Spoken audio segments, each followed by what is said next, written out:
Oke, assalamualaikum warahmatullahi wabarakatuh, teman-teman sekalian. Alhamdulillah kita bisa ketemu lagi di live pagi hari ini, ya. Yang mana setiap pagi ini kita banyak membahas tentang tema-tema akidah, ya. Nah, kenapa kok saya nggak pernah bahas tentang tema-tema praktis? Ya karena apa yang praktis, ya, apa yang terapan, apa yang implementasi itu lahir dari pola pikir. Ya. Tidak mungkin kita melakukan sesuatu yang tidak ada dalam pikiran kita atau tidak terpola dalam pikiran kita, nggak mungkin. Ya. Kita melakukan sesuatu yang ada dalam pikiran kita dan terpola dan dijadikan prinsip dalam hidup kita seperti itu. Nah dari situlah kita melakukan segala sesuatu gitu ya. Nah perilaku umat Islam di Indonesia hari ini pun ya itu merujuk kepada satu landasan berpikir, ya kan. Ada akidahnya banyak anak banyak rezeki, ya kan.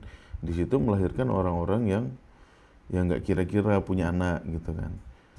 Bahkan dia nggak kira-kira lagi dia punya rezeki atau enggak untuk nafkahin anaknya gitu.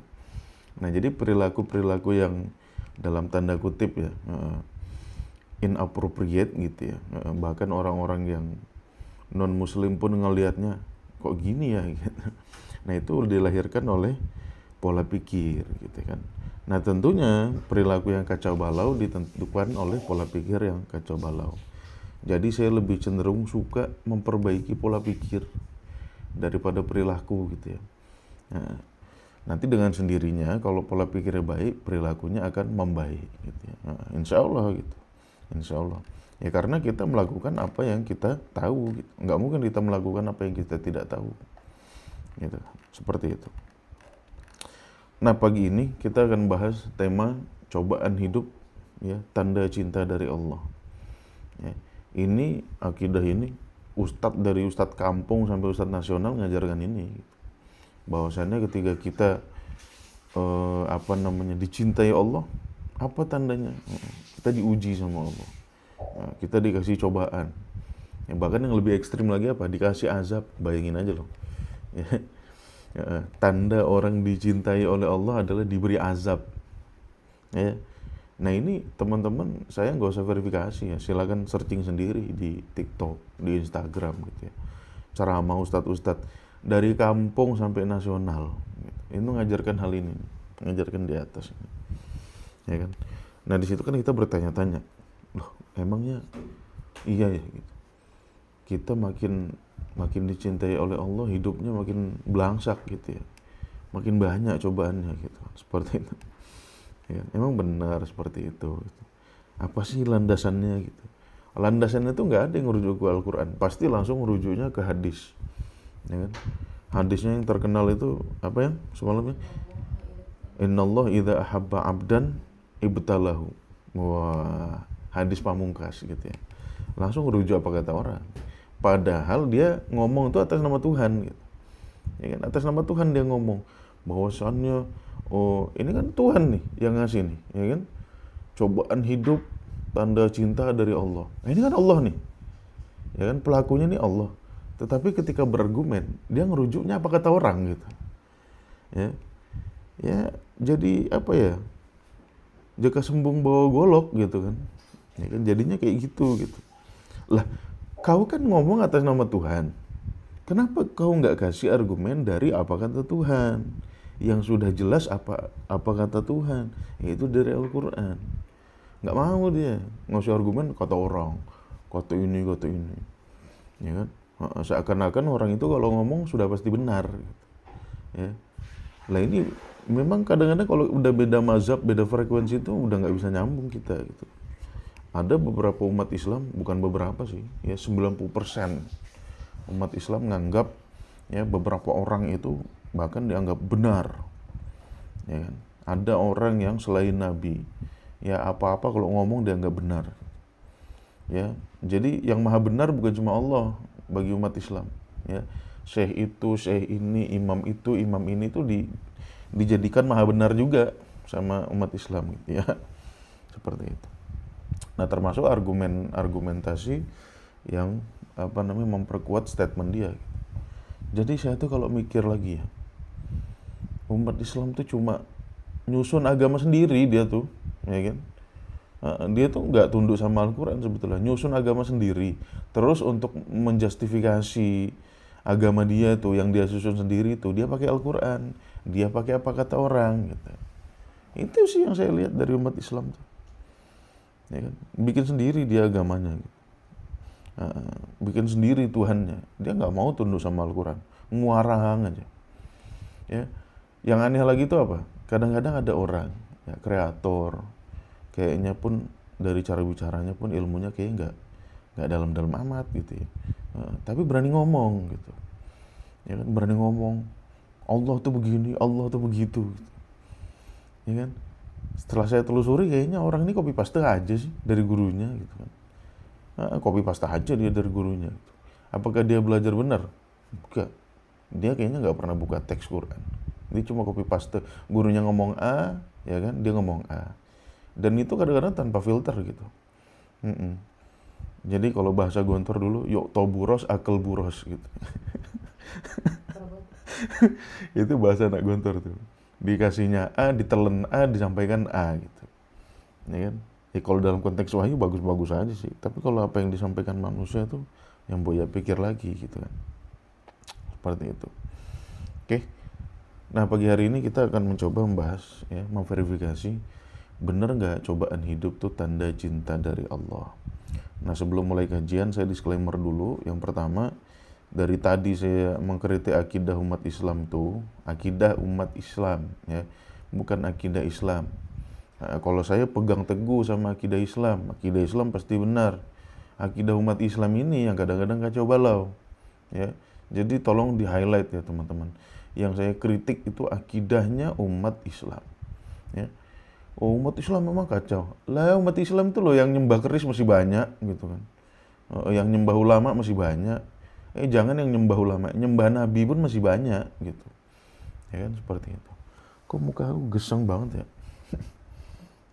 Terlalu padahal udah full ya kan, umat Islam tuh loh nyembah nabinya aja masih banyak gitu kan. Nabi Muhammad dianggap sebagai wakil Tuhan ya. Jadi Tuhan kedua gitu. Ini masih banyak gitu. Padahal Nabi Muhammad itu cuma utusan. Ya kan, seperti itu. Oke.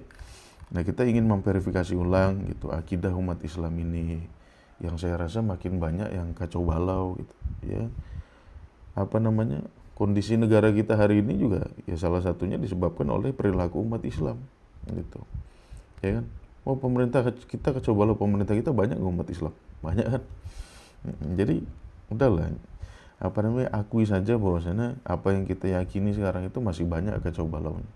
Nah, sedangkan kalau kita merujuk kepada Al-Quran, ya Allah memberikan jaminan gitu kan.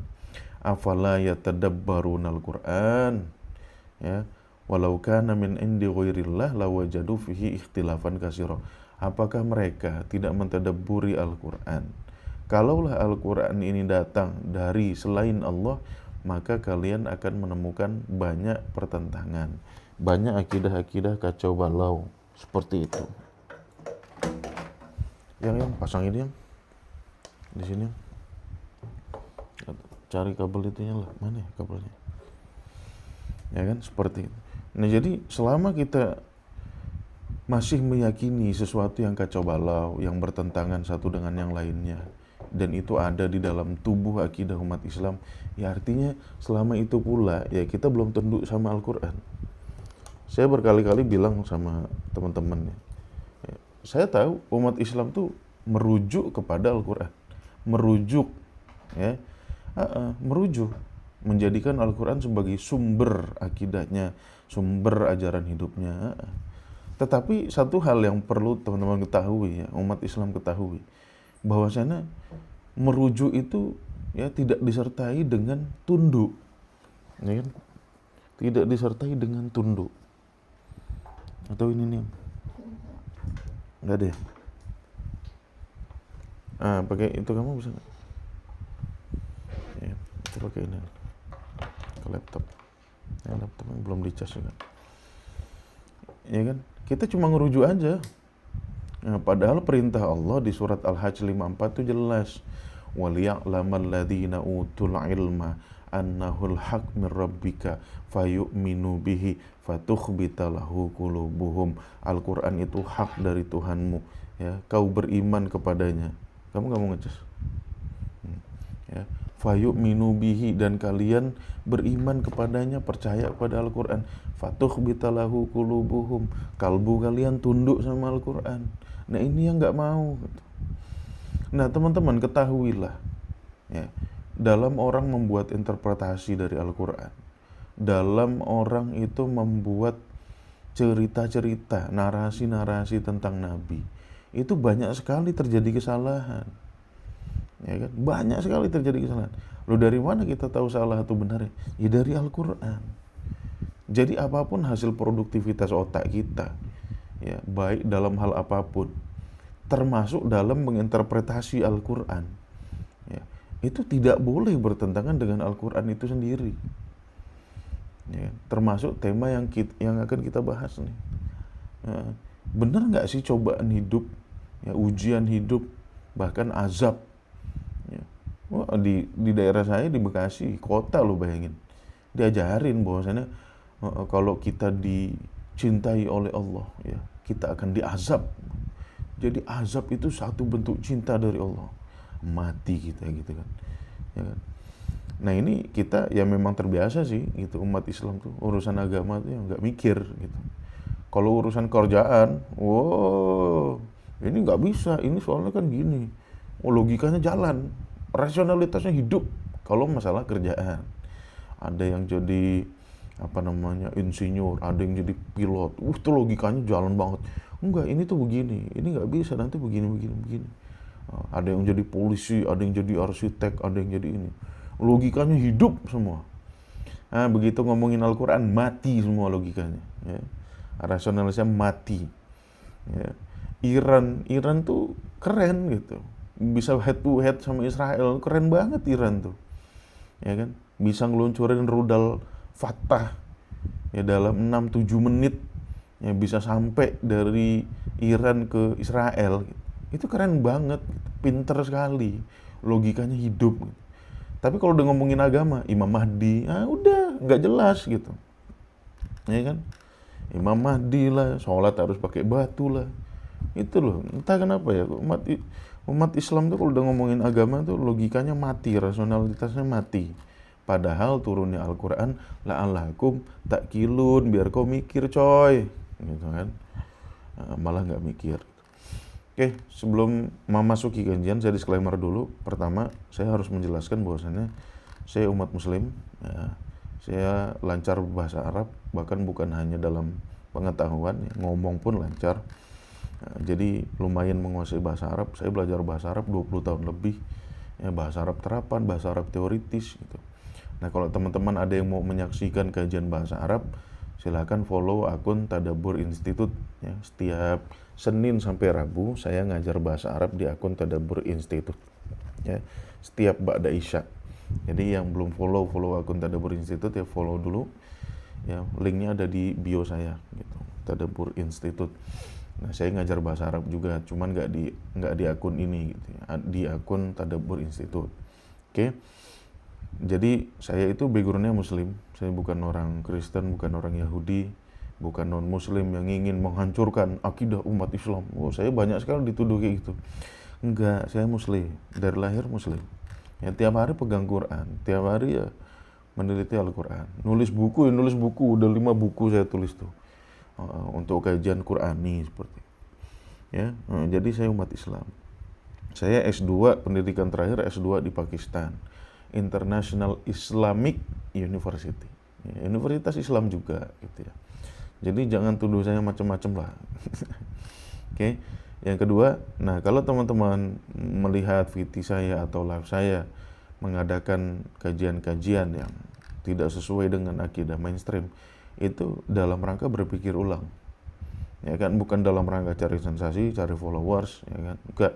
Saya nggak cari sensasi, saya nggak cari followers, saya hanya menyampaikan, ya kan, bahwasannya selama ini akidah kita, ya epistemologi akidah yang kita bangun tuh banyak kacau balaunya, ya, terbukti banyak pertentangannya. Nah, dua hal yang bertentangan nggak mungkin dua-duanya benar, Ya kan? Nggak mungkin dua hal, hidup atau mati. Oh, dia diam apa? Mati-mati hidup atau hidup-hidup mati dia gitu. Ya nggak bisa gitu. Hidup sama mati itu bertentangan. Tidak mungkin terjadi pada saat yang bersamaan. Jadi entitas itu kalau nggak hidup ya mati, kalau nggak mati hidup, ya kan. Diam atau bergerak, ya kan. Wah, akidah umat Islam itu apa? Diam-diam bergerak. Itu jangankan orang waras, orang gila pun sulit memikirkannya gitu. Diam-diam bergerak. Gitu. Nah itu gimana ceritanya? Diam-diam bergerak, gitu. Ya kan? Ya itu kan dua hal yang bertentangan. Kalau nggak diam ya bergerak, kalau nggak bergerak ya diam. Nah dua hal yang bertentangan ini nggak mungkin dua-duanya benar, gitu kan. Yang paling mungkin ya benar salah satu atau malah salah dua-duanya. Nah disitulah kita diperintahkan untuk tunduk pada Al-Quran, ya kan. Ya ayyuhalladzina amanu atii'u Allah wa atii'ur rasul wa ulil amri minkum. Ya taati Allah, taati Rasul dan ulil amri. Kalau kalian berselisih, wa in tanaza'tum fi syai'in farudduhu ila Allah wa rasulihi. Minimal tanazuknya itu sama pemikiran waras kita gitu. Ya, terkait judul ini, masa Allah makin cinta kita makin diazab gitu ya. Seperti itu. Oke, langsung aja mulai kajian kita. Jadi gini ya teman-teman ya. Ini pun kalau kita mau verifikasi pertanyaan di atas nih ya. Benarkah cobaan hidup itu tanda cinta dari Allah? Itu sebetulnya kita harus flashback sampai titik awal di mana Allah itu mengintervensi dunia materi. Ya kan? Jadi kesalahan yang kita buat itu kesalahan radikal. Ya kan? Seperti itu. Oke, tanpa berbicara tentang premis yang lama ya. Saya berbicara cepat saja tentang premis. Sebelum-sebelumnya kita sudah berbicara bahwasanya materi penyusun alam semesta ini, ya kan, tidak diciptakan oleh Allah dari ketiadaan mutlak. Oke, dia diciptakan atau dipola lebih tepatnya. Kata kholaku itu kan artinya mempola. Dia dipola dari satu keberadaan menuju model yang baru dari keberadaan itu. Makanya kata sains juga alam semesta ini sebelum terbentuk, ya kan, dia disebut sebagai singularity. Apa itu singularity? Ya singularity itu ya namanya juga single gitu ya, titik tunggal gitu, dari entitas tunggal gitu ya kan. Ketika itu ruang dan waktu belum ada. Nah kemudian Allah melakukan intervensi pada materi ini sehingga terjadi ledakan Big Bang jedar gitu ya. Terjadi ledakan Big Bang, kemudian terbentuklah formasi langit dan bumi, formasi tata surya seperti yang hari ini kita rasakan. Dan itu prosesnya miliaran tahun ya. Bahkan menurut sains itu 13,7 atau 13,8 miliar tahun yang lalu seperti itu. Ya. Nah, dengan Allah melakukan kholaqo, dengan Allah melakukan pola ini, ya kan? Nanti lahirlah entitas-entitas hidup yang ada di muka bumi ini. Gitu. Ya, ini long story short gitu ya. Kita bypass aja ceritanya, ya, karena di live-live sebelumnya juga saya sudah sering bahas ya bagaimana proses terjadinya alam semesta, ya kan, dengan hukum-hukum yang logis, yang rasional, ya. Tidak ada Allah menciptakan langit bumi dalam 6 hari itu gendeng aja gitu ya. Oh itu ada kok di Quran ya, sittati ayyam, 6 masa, bukan 6 hari. Yang ngomong 6 hari itu dari Bible itu ya. Kalau di Bible ya, Tuhan menciptakan langit dan bumi dalam 6 hari. Nanti hari terakhir, hari Sabtunya Tuhan istirahat gitu ya. Nah itu adanya di Bible. Di ajaran Islam nggak ada gitu tuh. Tuhan istirahat tuh nggak ada gitu ya. Ya la ta'khudhuhu sinatun wala naum kalau di Quran. Nggak capek gitu. Oke. Jadi proses menjadinya alam semesta ini, ya proses terbentuknya alam semesta ini terjadi dengan proses-proses yang logis, yang rasional, yang dapat dijelaskan, bukan simsalabim abrakadabra. Ya Tuhan bukan tukang sulap, seperti itu. Oke. Nah, karena Allah mempola, ya kan, bahwasanya nanti akan terbentuk satu lingkungan di bumi, ya kan. Yang pertama kali berevolusi adalah tumbuhan, ya kan? Kemudian diikuti dengan hewan, diikuti dengan manusia. Nah, pola ini, ya kan? Pola ini itu pada hakikatnya pola yang fair, ya, untuk kehidupan manusia. Oke. Nah, ini kenapa sih bahas sampai ke situ-situ, emang ada korelasinya? Ada korelasinya. Ya kan? Ada korelasinya seperti itu. Oke. Nah, siklus alam, contohnya siklus gunung meletus ya. Siklus gunung meletus. Siklus gunung meletus itu termasuk siklus yang sudah merupakan ketetapan Tuhan. Sudah merupakan hasil rancangan Tuhan. Kenapa terjadi gunung meletus itu? Ya karena untuk regenerasi permukaan bumi. Ya kan? Magma keluar, lava keluar gitu kan. Bumi memuntahkan perutnya, kemudian meregenerasi lapisan kulit bumi gitu.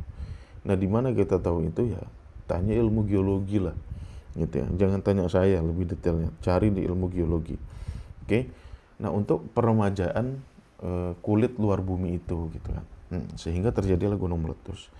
Nah, gunung meletus nih ya pada titik tertentu bisa menjadi musibah bagi manusia. Oke? Jadi Allah yang mempola, yang merancang adanya siklus gunung meletus.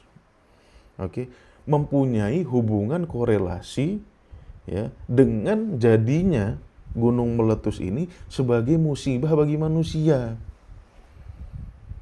Hubungannya korelatif, bukan hubungan sebab akibat. Contohnya masyarakat Jogja. Ya, kita tahu di Magelang di Jogja itu ya, itu ada Gunung Merapi. Gunung Merapi ini gunung berapi yang aktif. Ya kan? Sampai sekarang masih aktif.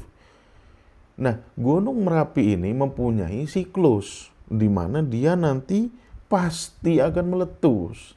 Pasti akan mengeluarkan magma, ya kan, dari perut bumi. Pasti akan melontarkan bebatuan, asap dan lain sebagainya. Ya. Nah, itu semuanya dalam rangka meregenerasi kulit luarnya bumi.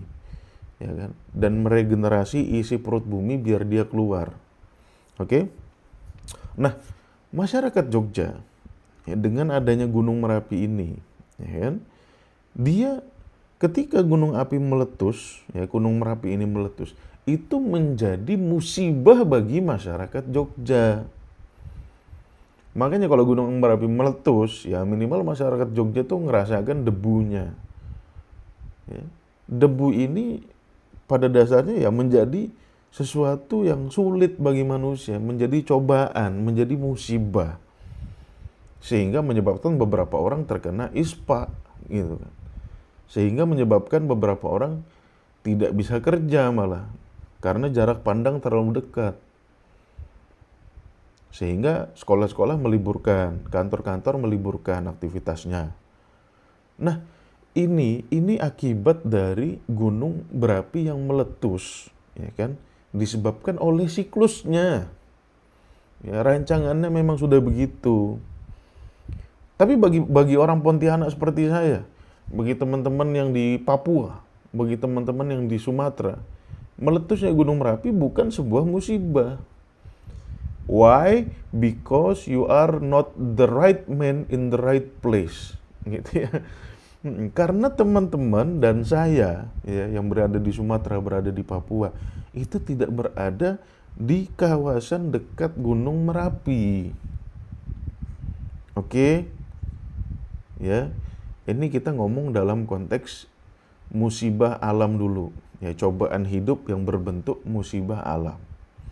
Ya. Kemudian orang-orang yang di Jawa itu contoh satu yang pertama ya. Jadi memang ya Allah yang merancang gunung itu dengan segala siklusnya itu ya, itu sebetulnya untuk kebaikan bumi, untuk kebaikan tempat tinggal kita. Tetapi memang ada beberapa siklus yang membuat kita rugi. Sebetulnya salah siapa? Ya mau dibilang salah juga kasihan gitu ya. Sebetulnya salah orang yang tinggal di dekat-dekat gunung itu gitu. Cuman jangan dibilang salah lah, karena udah kadung gitu ya. Cuman kalau dievakuasi mau gitu loh. Kadang-kadang nggak mau kayak Mbah Marijan dievakuasi nggak mau, akhirnya meninggal gitu kan. Karena kena udus gembel apa Mbah Marijan itu. Ya kan seperti itu. Nah, itu salah satu bentuk musibah.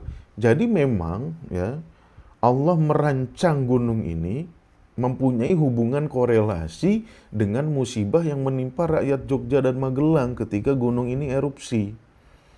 Tetapi hubungan ini bukan sebab akibat. Bukan juga bersumber dari subjektivitas Allah gitu. Aku pengen menguji masyarakat Jogja. Letusin aja Gunung Merapi. Nggak gitu skemanya. Ya, skenarionya nggak begitu. Ya, gunung meletus itu karena siklusnya gitu ya. Termasuk ya contoh yang kedua, patahan-patahan. Ya. Yang terbaru yang kemarin gempa patahan Cimandiri. Ya kan, Cimandiri itu Cianjur apa ya?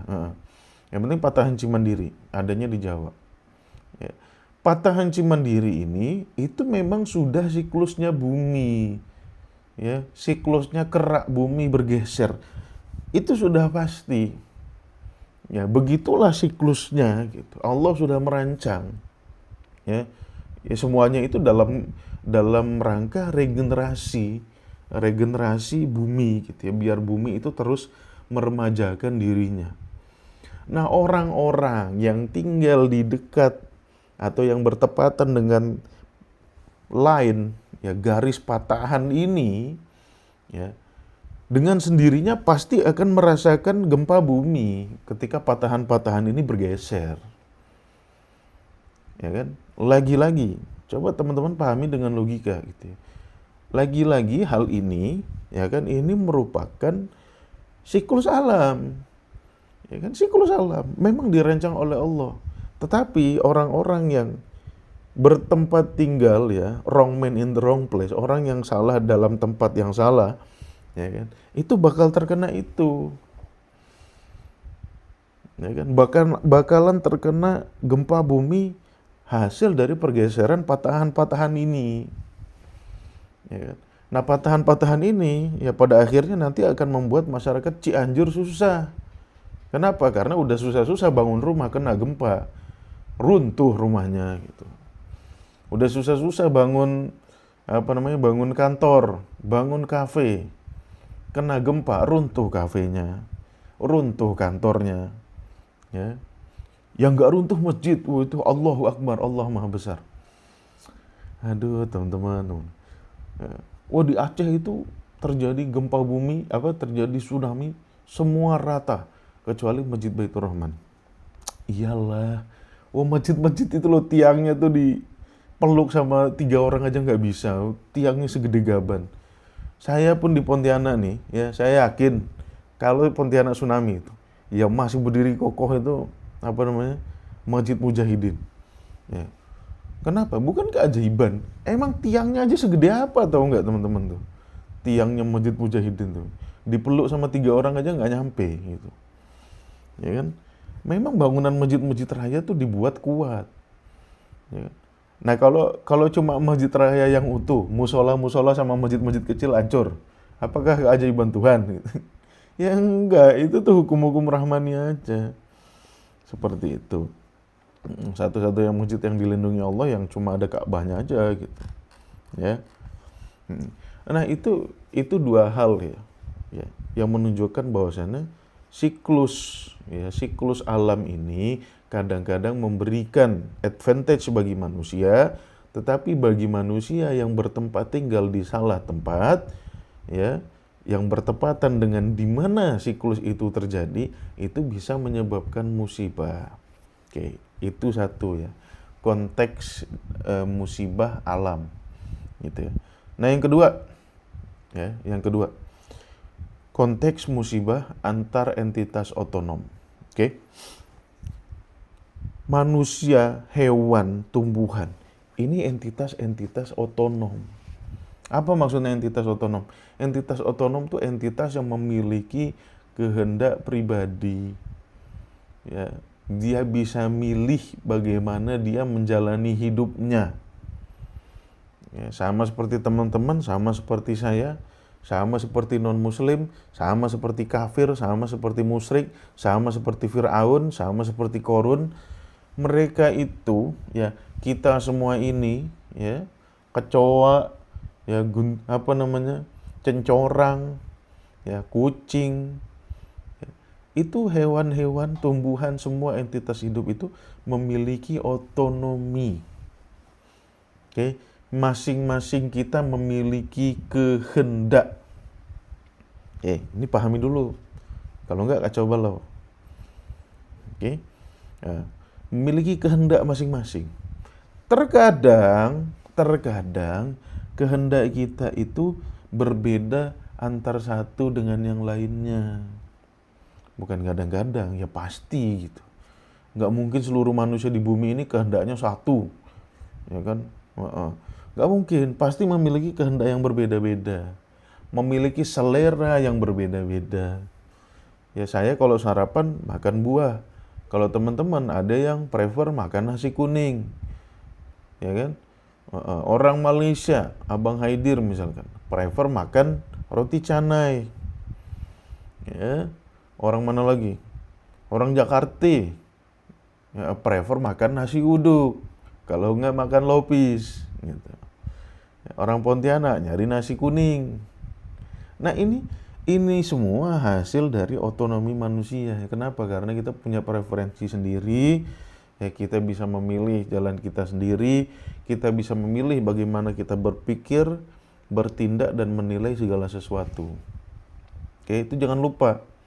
Bahkan saya sama istri saya memiliki preferensi yang berbeda. Memiliki otonomi masing-masing. Oke? Nah, terkadang kehendak kita, ya, atau apa yang kita lakukan itu tidak disukai sama orang lain. Ya. Terkadang itu terjadi. Sehingga apa? Sehingga menimbulkan respons dari orang lain, ya, berbuat sesuatu yang gak enak kepada diri kita. Contoh apa? Contoh saya lah yang saya rasakan. Saya di kafe.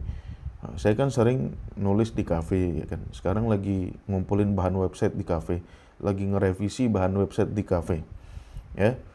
Samping saya ada anak muda pakai headset warna pink, ya, sambil main game, teriak-teriak gitu.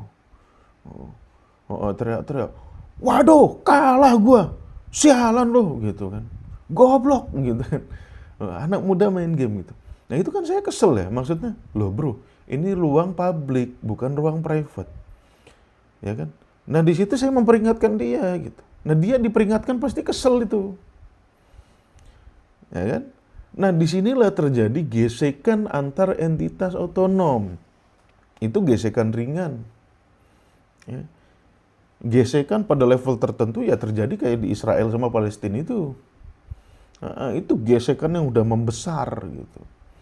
Levelnya udah level perang seperti itu. Ya kan? Nah, gesekan ini tidak bisa dihindari. Ya. Sesoleh apapun kalian, ya, sebenar apapun kalian dalam berpikir, bertindak dan menilai, pasti ada aja yang nggak suka. Ya, itu sudah merupakan keniscayaan gitu. Nabi Muhammad, ya, dia tuh kan sebelum dilantik jadi nabi terkenal baik, ya kan, terkenal menjaga amanah, bisa menyatukan orang-orang Quraisy, ya kan, bisa menyatukan orang-orang di Mekah. Makanya salah satu julukan Nabi Muhammad itu ya Al-Amin, orang yang dapat dipercaya. Ya.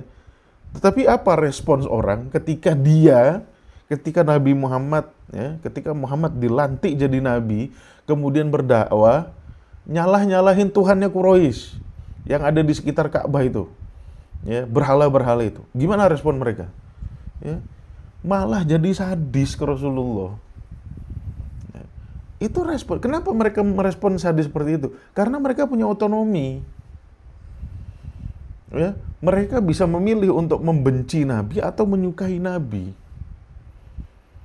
Ya, orang-orang yang membenci Nabi, kenapa? Ya karena mereka taunya Tuhan itu ya berhala-berhala itu gitu. Kok ini dihina sama Muhammad? Ya, kok berhala dibilang tidak bisa mendatangkan manfaat dan tidak bisa mendatangkan madarat? Ngamuk. Ya. Abdul Uzza, Abdul Manat itu ngamuk. Ya. Uzza sama Manat itu nama berhala di sekitar Ka'bah gitu ya. Nah itu ngamuk pengikut-pengikutnya berhala-berhala itu. Sehingga tidak menyukai Nabi Muhammad. Ketidaksukaan ini ya, ini gradasinya banyak. Ada yang nggak suka cuma sekedar nggak suka sama Nabi Muhammad. Ya kan? Ada yang nggak suka sampai level ya memburu Nabi Muhammad. Bahkan Nabi Muhammad harus hijrah ke Madinah itu ya karena diburu. Kepalanya dihargai 5 juta dinar kalau nggak salah. Ya kan? Itu karena tidak sukanya ya orang-orang musyrik itu diatur sama Muhammad, kemudian Tuhan-Tuhannya disalah-salahin. Ya kan? Karena Quraisy ini kan kental dengan doktrin nenek moyang. Kental seperti itu. Ya. Nah jadi ini teman-teman harus pahami bahwasannya kita tidak hidup sendirian. Kau tidak hidup sendirian di muka bumi. Kau hidup bersama entitas-entitas otonom yang ada di muka bumi ini. Oke, seperti itu. Nah, jadi keniscayaannya apa? Keniscayaannya tidak selamanya apa yang kita lakukan, apa yang kita pikirkan, apa yang kita mau ya dapat terwujud. Itu keniscayaannya. Ya kan? Kita naik motor nih. Udah bener nih naik motor nih, pakai helm. Ya kan? Motornya ketika lampu merah berhenti. Udah bener gitu. Tiba-tiba ada orang konyol dari belakang, ya, supir tronton, lupa permajaan remnya atau entah kenapa remnya itu blong, ya, kena hantam kita, meninggal, gitu. Nah padahal kita udah hidup benar gitu, ya kan? Kenapa kita masih kena musibah? Ya karena kau nggak hidup sendirian gitu loh. Sesimpel itu penjelasannya. Ada beberapa hal ya dalam hidup kita yang bisa berimbas, yang bisa memberikan dampak dalam diri kita. Nah dampak itulah yang Allah sebut musibah. Ini kan dari kata asoba yusibu, artinya apa? Mengenai, mengena, ya, berdampak. Nah musibah bisa sumbernya dua aja, kalau nggak dari alam, dari entitas-entitas otonom ini. Gitu kan? Dari alam, dari entitas-entitas otonom. Nah, kehidupan di alam dan apa namanya dengan entitas-entitas otonom ini banyak konfigurasinya. Ya, banyak konfigurasinya. Kalau saya tinggal di Kalimantan kayak gini, ya nggak akan saya kena Wedus Gembel gitu. Karena di Kalimantan nggak ada gunung. Nggak ada gunung Merapi aktif. Ya kan? Teman-teman yang tinggal jauh dari Gunung Merapi, yang nggak akan merasakan Wedus Gembelnya Gunung Merapi, tinggalnya di Kanada misalkan, ya atau kerja TKW di Hong Kong misalkan, yang nggak akan kena Wedus Gembelnya Gunung Merapi, gitu ya. Seperti itu. Jadi banyak konfigurasinya yang harus kita pahami. Kita nggak hidup sendiri. Ya kan? Nah cobaan-cobaan hidup ini, ya kan, cobaan-cobaan musibah-musibah hidup ini terkadang menjadi bala buat kita, ya kan, menjadi aspek pertimbangan Allah dalam menilai gimana kita, gitu loh. Jadi oke lah kalau kita beranggapan sama hadis tadi, innallah idza ahabba abdan ibtalahu, misalkan Allah kalau menyukai seorang hamba ibtalahu. Lah kalau nggak suka kan semuanya kena bala juga. Nggak hanya yang disukai sama Allah, yang nggak disukai sama Allah pun kena bala. Ya. Nah kalau musibah itu yang berdampak bagi kita, bala itu adalah ujian yang menentukan bagaimana kualitas kita. Dan pola kehidupan yang seperti ini fair. Kenapa saya katakan fair? Ya kita semua dituntut untuk sama-sama berbuat baik. Ya. Tidak merugikan orang lain, tidak membodohi orang lain, tidak menyesatkan orang lain. Ya. Disitulah karena pola kehidupan kita seperti ini nih, ya kita hidup di alam. Ya, alam berpotensi mendatangkan advantage bagi kita dan berpotensi juga mendatangkan kerugian bagi kita, gitu kan. Kita hidup di antara entitas-entitas otonom. Ya, entitas otonom ini berpotensi mendatangkan advantage bagi kita, berpotensi juga mendatangkan kerugian bagi kita. Dua-duanya mungkin, gitu. Ya kan? Disitulah Allah menyuruh kita untuk bertakwa. Ya. Apa itu takwa? Takwa berasal dari kata wako yaki wikoyatan. Ya, apa makna wako yaki? Wako yaki itu artinya menyelamatkan diri. Ya kan? Dengan apa? Dengan mengeliminir hal-hal yang dapat membuat kita gagal. Itu namanya takwa.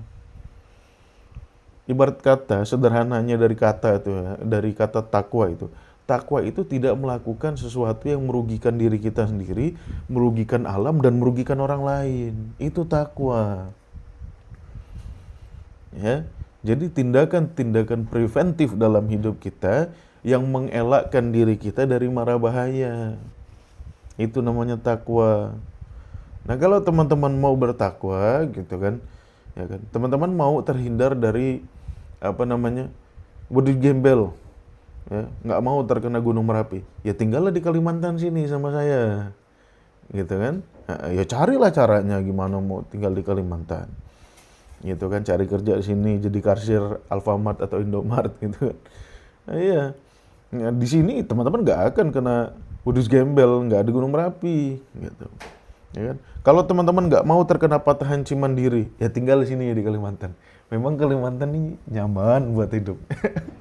Aman-aman aja gitu kan. Nah, ya, kalau saya dulu di Gontor 3 di Kediri, Kelut. Nah, Kelut meletus kena saya. Itu kan kena.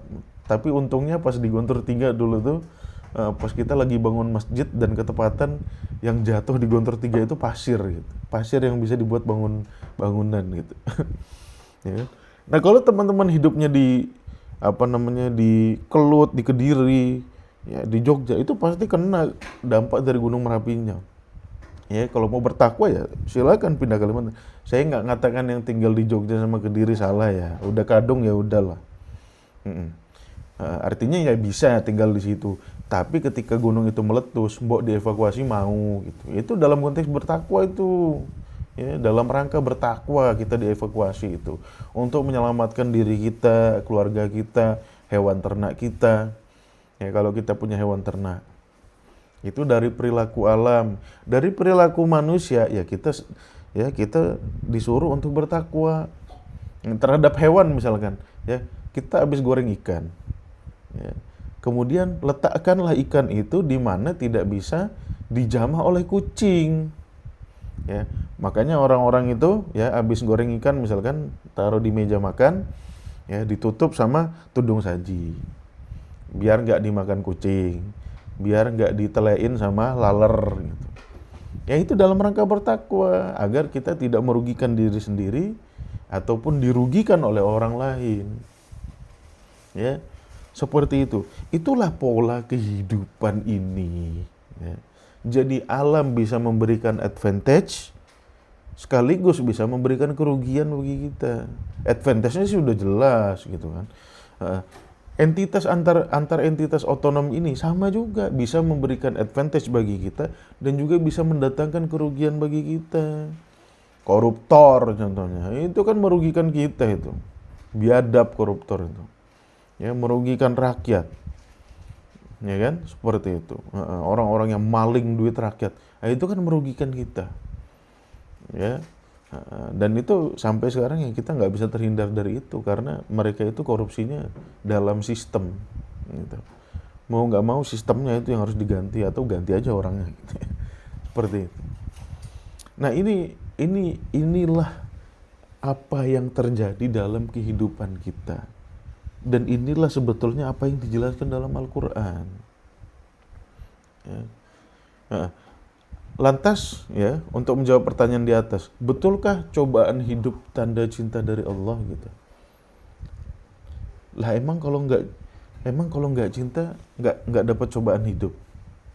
Emang kalau tidak dicintai Allah orang itu nggak dapat cobaan hidup? Ya enggak. Ya makanya jangan bikin Teori-teori itu yang nggak bisa digeneralisir. Kalau bikin teori, itu harus bisa digeneralisir. Gitu ya. Heeh. Seperti itu. Ya, yang merasakan ujian hidup nih, ya non-muslim merasakan, muslim yang merasakan, nabi pun merasakan. Ya, apalagi nabi diuber-uber orang, kepalanya dihargai gitu. Ya kan? Jadi cobaan hidup bukan tanda cinta dari Allah, bukan juga tanda kebencian dari Allah. Ya, kalau dalam kasus-kasus tertentu, iya itu diceritakan sama Allah. Ya, kasus tenggelamnya kaum Nabi Nuh. Ya, itu perlu verifikasi dari Allah. Ya kan? Nah kalau teman-teman hari ini, ya kan, misalkan Palestina digempur Israel, itu pertanda bahwasannya Palestina itu tidak beriman. Ya nggak bisa kayak gitu, ya kan? Atau sebaliknya kayak Los Angeles kemarin kebakaran gitu. Kita bilang ini karena Los Angeles merupakan bagian dari Amerika dan Amerika itu membantu Israel. Nggak bisa kita ngomong kayak gitu. Nggak bisa diverifikasi omongan kita tuh sotoy, sok tahu gitu. Kalau azab yang terjadi Nabi Nuh itu diverifikasi sama Allah. Azab yang terjadi zaman Nabi Lut diverifikasi sama Allah.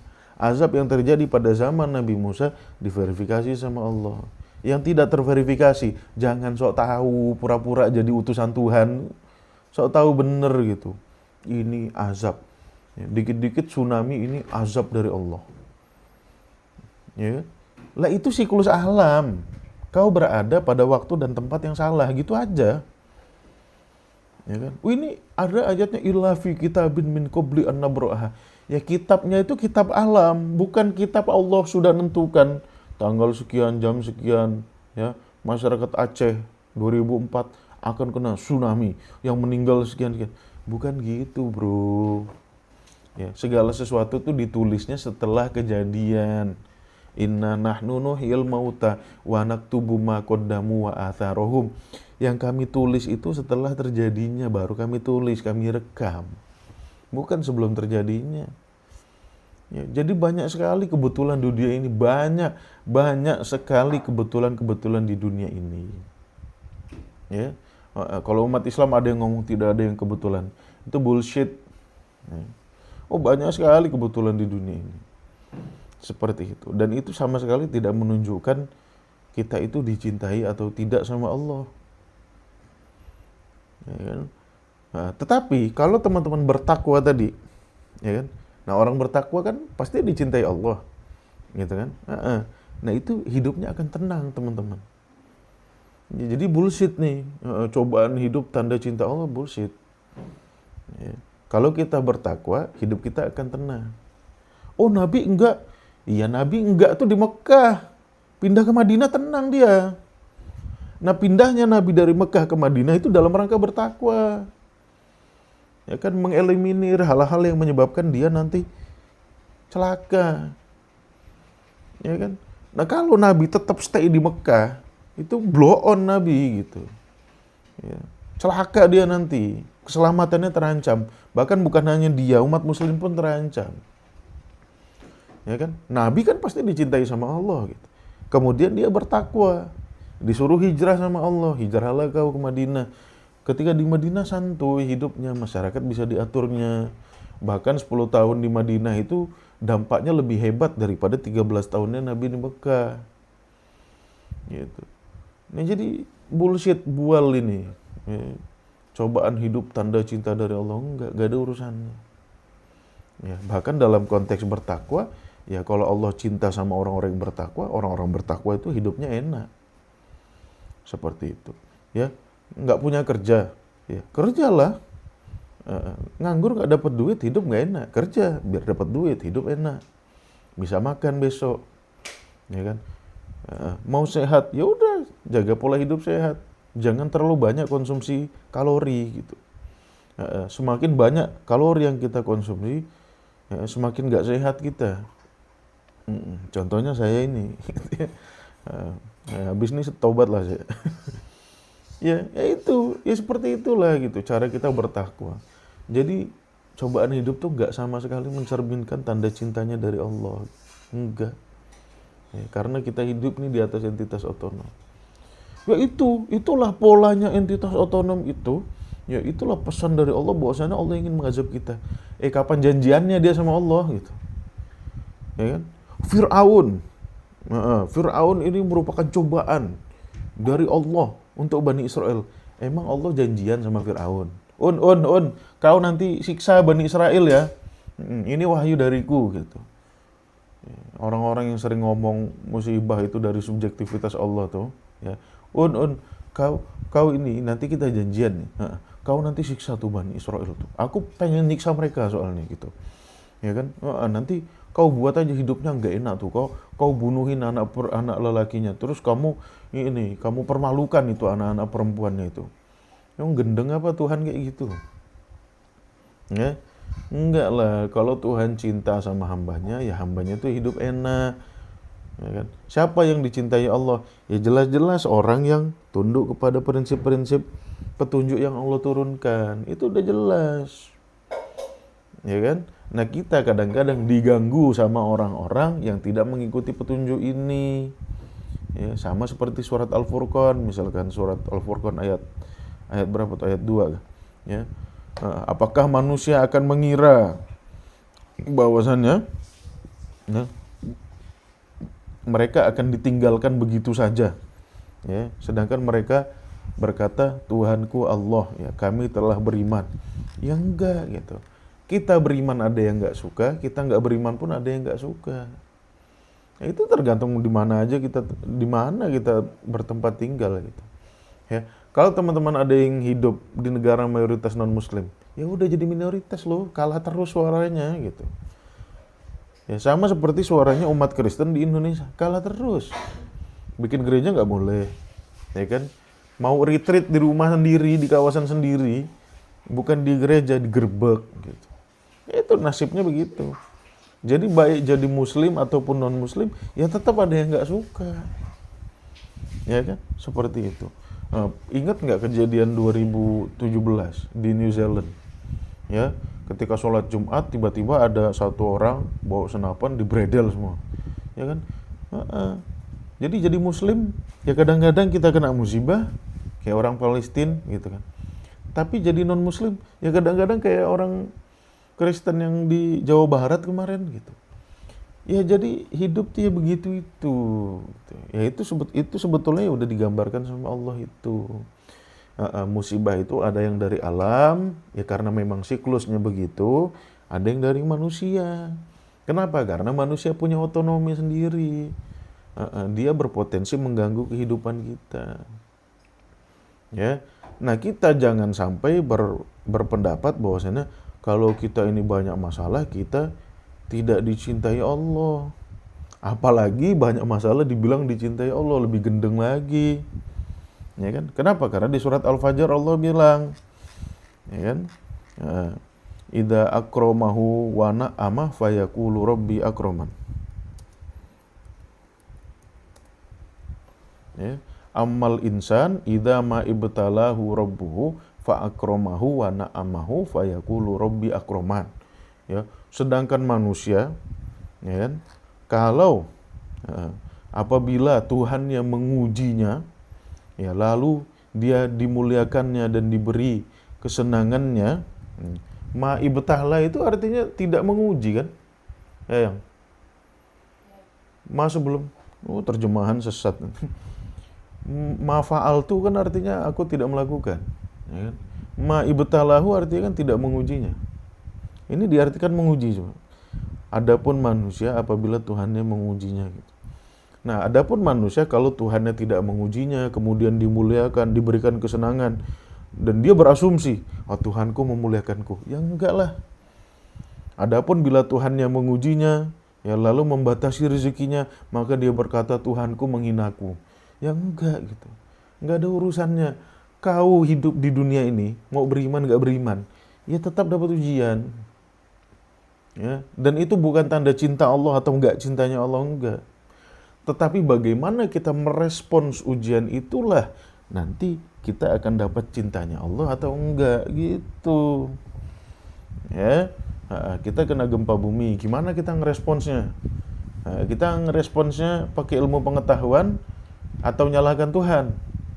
Ya, kalau respons kita kayak orang Jepang, oke, Jepang ini kawasan yang sering gempa bumi gitu kan. Oke, kita respons dengan ilmu pengetahuan. Kita buat teknologi gimana caranya rumah-rumah ini anti guncangan. Nah, ini namanya respons dengan cara-cara yang baik gitu. Oke, ya kan? Masyarakat Jogja tinggal di Gunung Merapi, gimana caranya kalau Merapi erupsi ini kita nggak kena? Ya, artinya kita bikin tanda sehingga ketika gunung itu mau erupsi, ya ada waktu bagi kita untuk evakuasi seperti itu. Nah, itu namanya cara-cara merespons cobaan hidup yang benar, bukan dengan putus asa gitu, bukan sama pasrah gitu. Wah, ini udah ujian dari Tuhan ya Allah gitu. Ya enggak lah, come up lah, overcome. Bukan overcome itu tandanya melawan Allah, enggak, melawan alam. Ya enggak gitu. Itu namanya kita menyesuaikan diri dengan alam. Ya, masyarakat Eskimo, ya, bagaimana mereka menyesuaikan diri dengan alam? Ya udah. Ya kan, dia bikin rumah iglo biar hangat. Kemudian bajunya tebel-tebel. Ya kan, seperti itu. Kalau Nah, itu biar dia beradaptasi dengan hidupnya, bukan dalam rangka ngelawan alam. Nggak bisa kita ngelawan alam, ya kan? Seperti itu. Nah, dengan entitas-entitas otonom ini, ya udah, kita jangan deket-deket sama musuh kita. Kita jangan deket-deket sama orang yang nggak suka kita, ya. Dengan orang yang mencintai kita, ya kita bergaul, kita dekat, ya kan? Itu hidup tuh gitu, gampang kok. Gitu. Nah, umat Islam aja kadang-kadang yang bikin susah, ya kan? Bisnis bangkrut misalkan, ya udah, itu karena kesalahan kita, ya. Bukan berarti bangkrut itu Allah karena cinta sama kita dibangkrutin, ya enggak lah, gitu kan. Tetapi respons kita setelah bangkrut itulah yang nantinya akan menentukan Allah cinta enggak sama kita. Ya, kalau kerjaan kita cuma nyalain Tuhan aja, Tuhan kenapa lu bangkrutin gue, sialan lu gitu. Nah, itu ya kagak bakal dapat cintanya Allah gitu. Tapi kalau kita overcome, oke, ya Allah Tuhan, aku terbuka ya, aku bersyukur itu akhirnya terbuka gitu ya, bahwasanya aku bangkrut sekarang. Besok aku akan mengusahakan yang lebih baik lagi, biar nanti kalau aku bikin usaha lagi aku tidak bangkrut. Nah, itu baru benar cara meresponnya. Ya kan, seperti itu. Nah, cara ngerespon Nabi di Mekah, dimusuhi, ya kan, dicaci maki, bahkan lagi sholat dilempar tai gitu kan. Ya, responnya gimana? Ya udah, pindah ke Madinah, cari ke kawasan di mana orang-orang itu ya welcome sama Nabi, welcome sama umat Islam, cari jalan selamat, seperti itu, ya. Bukan yang ngadu, tetap ngadu aja di Mekah, ya Allah, sambil sholat dilemparin tai gitu. Ya Allah, kasihan sekali aku, nasibku jadi nabi. Ya pindahlah gitu. Suruh hijrah sama Allah. Ya kan? Nah, jadi itulah ya, itulah itulah kehidupan. Ya, memang kita hidup nih nggak sendirian, kita hidup di alam, kita hidup antar entitas otonom. Ya, bisa berpotensi memberikan kita keuntungan, berpotensi juga memberikan kita kerugian. Nah, ketika kita mendapatkan kerugian, bukan berarti Allah cinta, bukan berarti juga Allah benci, gitu, ya. Biar nggak sesat fikir. Jadi konklusinya apa? Ya bertakwalah kita, karena takwa itulah yang mendatangkan kecintaan Allah.